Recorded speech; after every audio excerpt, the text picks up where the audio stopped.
Damas y caballeros, bienvenidos a otro nuevo capítulo de Autoaire Los Compadres. Tenemos un Kia Soul. Este Kia Soul tiene un sonido enorme en el compresor.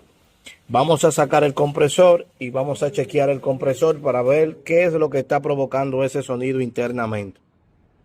Este Kia Soul es totalmente eléctrico. Vamos a encender el vehículo. Damos el switch. Encendemos. Todo ready, todo listo.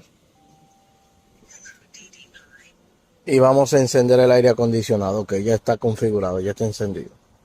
Vamos a encender el aire y escuchen.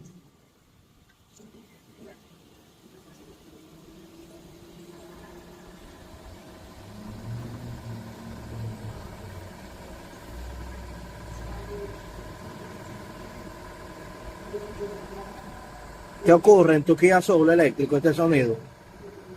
Lo que estamos verificando acá es que el compresor está sonando, pero está enfriando nítido. Entonces vamos a optar por sacar el compresor, chequearlo y ver qué se puede hacer para evitar que este cliente tenga que volver a comprar este compresor tan costoso. El compresor incluso está saliendo por frío. El sistema está totalmente nítido. El único problema que tenemos acá